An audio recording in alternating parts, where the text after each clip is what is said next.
दोस्तों, ये वाकया तब का है जब मैं तंगाई के दौर से गुजर रहा था। मेरे तमाम कोशिशों के बाद भी कोई बात नहीं बन रही थी। उसी बीच मुझे रेलवे वाले मनोहर भैया का ख्याल आया। दरअसल मनोहर भैया का रेलवे में पिछले साल ही और उनके साथ मेरे ताल्लुकात भी बड़े मधुर थे। तो मैं उम्मीदों का झोला लिए उनके चौखट पर जा पहुंचा और मनोहर भैया से मदद की गुहार लगाई। मेरी बात सुनते ही भैया ने कहा, वैसे तो मुझे पक्का पता था कि मनोहर भैया कोई ना कोई इंतजाम तो ज़रूर कर देंगे, मगर मुझे तो अभी ही ज़रूरत थी, जिस वजह से मेरा चेहरा उतर गया। मनोहर भैया भी मेरे उतरे हुए चेहरे को देखकर मेरी परिस्थिति समझ गए थे। उन्होंने मेरे कंधे पर हाथ रखते हुए कहा, ऐसा कर, तू मेरे काम में हाथ बटा। जब तक कि कोई बड़ा इंतजाम नहीं होता, बदले में मैं तुझे कुछ ना कुछ दे दिया करूँगा। मनोहर भैया के इतना कहते ही मेरा उतरा हुआ चेहरा उम्मीद से एक बार फिर खिल उठा। मनोहर भैया ने कहा, आज से मेरे साथ चलियो। फिर मनोहर भैया के यहाँ पर खाना पीना करने के बाद तकरीबन 9 बजे के करीब मैं मनोहर भैया के साथ काम पर निकला। हमारे गांव से तकरीबन 20 किलोमीटर दूर हम रेलवे फाटक पहुंचे, जहां भैया ने मुझे सारा काम समझा दिया था और साथ ही मुझसे कहा, कोई जल्दबाजी नहीं है, अगर कोई डाउट हो तो पूछ लेना, वैसे भी मैं तो यहीं पर ही हूँ।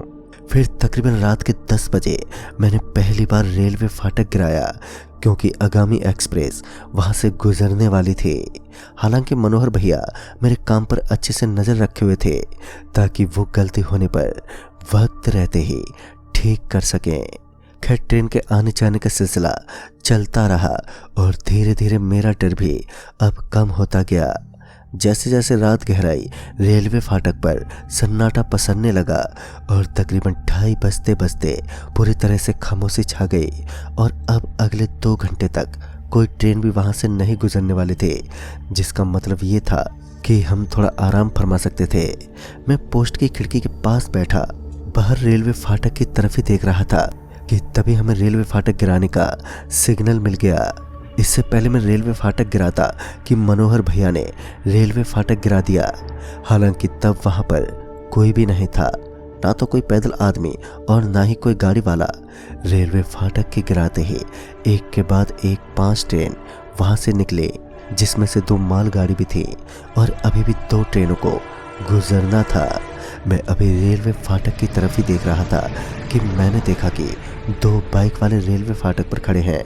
मैं उन्हें अचानक से वहां देखकर थोड़ा चौंक सा गया था, क्योंकि मैंने उन्हें वहां आते देख नहीं पाया था। तभी रेलवे फाटक ऊपर की तरफ होने लगा, जबकि अभी तो ट्रेन आने वाली थी। मैं पीछे पलटते हुए बोला, अरे मनोहर भैया, ये क्या कर रहे हो? अभी तो ट्रेन आने वाली है। मैंने इतना कहा ही था कि मैंने देखा कि मनोहर भैया रूम में नहीं है। मैं उसी वक्त रेलवे फाटक गिराने के लिए लेवर की तरफ बढ़ा, मगर लीवर तो पहले से ही डाउन था। उस वक्त मैं इतना प्रेशर में आ गया था कि मुझे कुछ समझ ही नहीं आ रहा था कि मैं क्या करूं। मैं पोस्ट की खिड़की से ही चिल्लाते हुए उन बाइक वालों को आवाज़ देते हुए बोला, अभी रेलवे फाटक मत क्रॉस करो, ट्रेन आने वाली है। पर ना जाने क्यों वो बाइक वाले मेरी बात सुन ही नहीं रहे थे और रेलवे ट्रैक क्रॉस करने लगे। जैसे ही वो रेलवे ट्रैक के बीचों बीच पहुंचे कि एक हनहनाती मालगाड़ी ने उन दोनों बाइकरों को टक्कर मार दी और वो दोनों बाइक वाले उछलते हुए रेलवे फाटक से दूर जा गिरे। ये सब इतना भयानक था कि मेरी सांसें थम गई थी और मेरे हाथ और पैर बुरी तरह से कांपने लगे थे। मैं वहीं फूट फूट कर रोने लगा।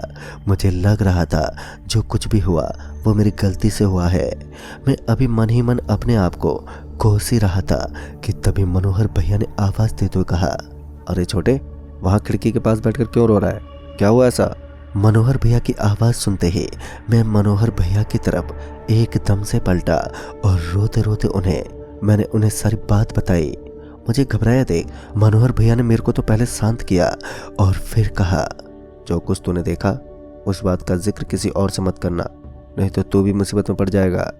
पता नहीं क्यों मनोहर भैया की ये छुपाने वाली बात मुझे सही नहीं लगी।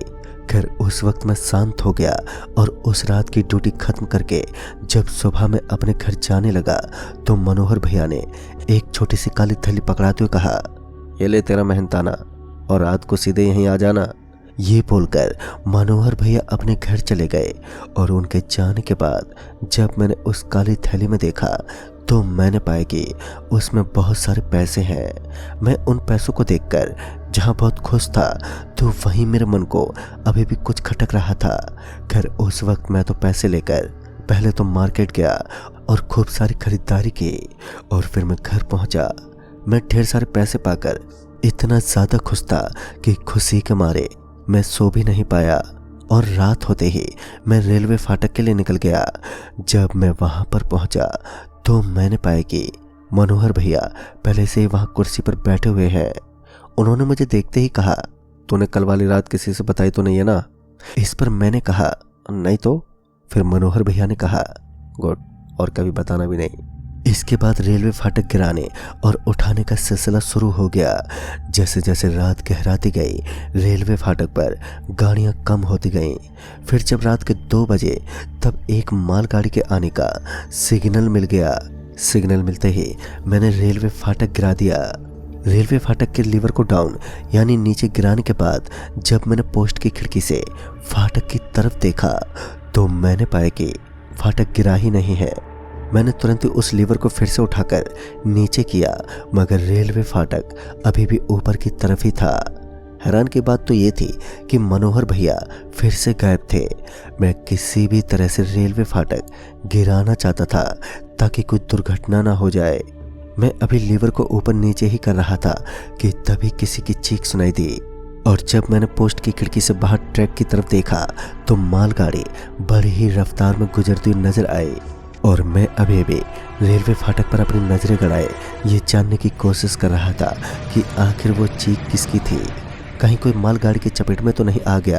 खैर देखते ही देखते मालगाड़ी गुजर गई मगर मुझे कुछ भी वैसा नहीं दिखा जिससे ये पता चल सके कि कोई मालगाड़ी की चपेट में आया हो। मालगाड़ी के गुजरने के कुछ देर बाद मनोहर भैया लौटे और कुर्सी पर आकर बैठ गए। मैंने उनकी कुर्सी पर बैठते ही उनसे पूछा, भैया आप कहाँ चले गए थे? आपको पता है ये लीवर खराब हो गया है। मेरे इतना कहते ही मनोहर भैया बोले, ये क्या कह रहा है छोटे? इस पर मैंने कहा, हाँ हो गया है, यकीन नहीं हो रहा है तो खुद ही चेक कर लो।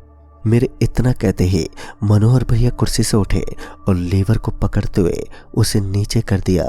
लीवर के नीचे करते ही रेलवे फाटक भी नीचे हो गया और फिर जब मनोहर भैया ने लीवर ऊपर किया तो फाटक ऊपर उठ गया। ये देखकर जहां मैं हैरान था तो वहीं मनोहर भैया मुझ पर हंसते हुए बोले, तू भांग वांग तो खा के नहीं आया है? खैर उस वक्त मैंने कुछ नहीं कहा और रात गुजरी और मैं अपने घर के लिए निकला। अभी मैं सीढ़ियां ही उतर रहा था कि मनोहर भैया ने फिर से एक काली थैली मेरी तरफ फेंकते हुए कहा, आज थोड़ा कम है मगर तेरा काम चल जाएगा। उस थैली के अंदर फिर से पैसे थे। इस बार मैं चुपचाप घर गया और उस थैली को संदूक में रख दिया और खाना पीना करने के बाद मैं आराम से सो गया। सूरज ढलते ही मैं फिर से काम के लिए निकल गया। फिर जब मैं रेलवे फाटक पहुंचा तो मैंने पाया कि फाटक के एक ओर बहुत ही ज़्यादा ट्रैफिक है। दरअसल एक बहुत बड़ा ट्रक क्रॉसिंग के आधे से ज़्यादा हिस्से को ब्लॉक किए हुए था मगर भैया जो पहले से ही पहुंचे हुए थे उन्होंने बताया कि ट्रक अचानक ही बिगड़ गई है और मिस्त्री अभी लगे हुए हैं उसे ठीक करने में। जहां मिस्त्री ट्रक को ठीक करने में लगे थे तो वहीं मैं भी अपने काम में जुट गया था। हालांकि उस ट्रक के चलते रेलवे फाटक पर काफ़ी ज़्यादा गाड़ियों का जाम लग रहा था। लेकिन जब रात के 2 बजे तो रेलवे फाटक क्रॉस करने वाली सिर्फ इक्का दुक्का ही गाड़ी थी पर वो ट्रक अभी भी चौंका त्यों पड़ा हुआ था। ट्रक को ठीक कर रहे वो 4 लोग भी अब थक चुके थे। इसी बीच मैंने रेलवे फाटक गिरा दिया। दरअसल ट्रेन एक के बाद एक गुजरने वाली थी। मैंने रेलवे फाटक तो गिरा दिया था मगर पिछले 2 दिनों में जो कुछ मैंने देखा था वो अभी भी मेरे जहन में एक अजीब सी हलचल मचाए हुए था। साथ ही मैंने मनोहर भैया पर भी अपनी एक नज़र जमा रखी थी ताकि वो आज भी रोजाना की तरह गायब ना हो जाए। फिर कुछ ही देर में ट्रेन की हॉर्न सुनाई पड़ी और फिर जब मैंने बाहर रेलवे फाटक की तरफ देखा तो मैं चिल्लाते हुए बोला, अरे ट्रक से हट जाओ, ट्रेन आ रही है। दरअसल वो 4 लोग जो वहां बिगड़ी ट्रक की मरम्मत कर रहे थे अब वो 4 जने ट्रैक पर किसी मूर्ति की तरह खड़े थे जिन्हें मैं चिल्लाते हुए ट्रैक से हटने को कह रहा था मगर वो हिल तलक नहीं रहे थे। इससे पहले मैं कुछ और कर पाता कि आ रही ट्रेन उन चारों को कुचलती हुई निकल गई और इतना खौफनाक मंजर देखते ही मैं वहीं एकदम से बेहोश हो गया। फिर जब मुझे होश आया तो तब तक सुबह हो चुकी थी।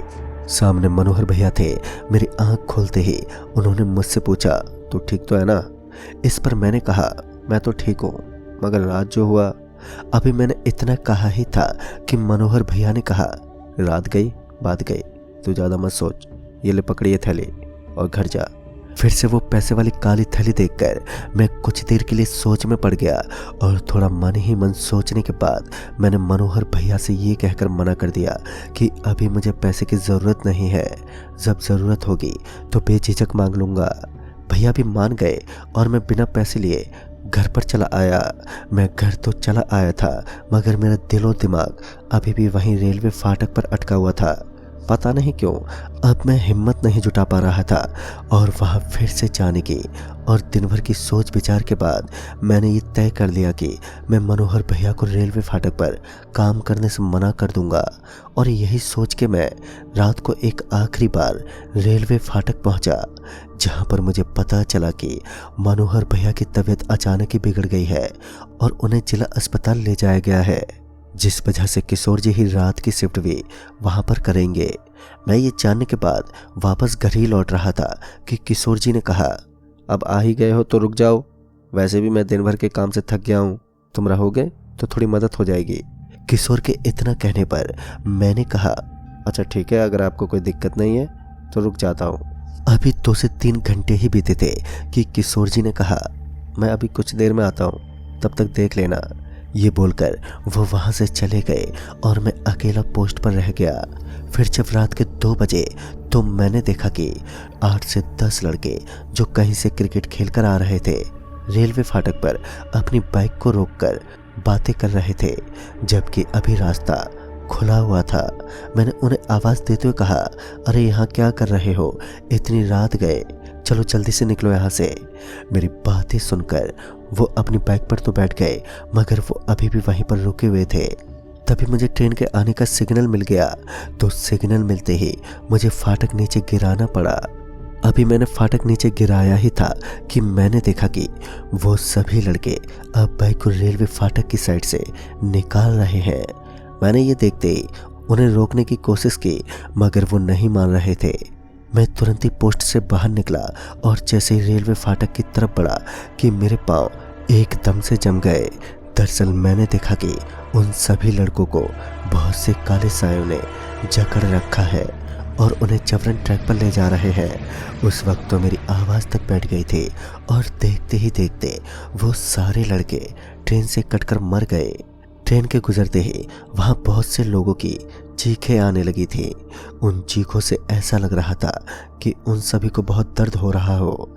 फिर मैं जैसे तैसे करके वापस पोस्ट में आ गया और अब मेरी बुद्धि जरा सी भी काम नहीं कर रही थी।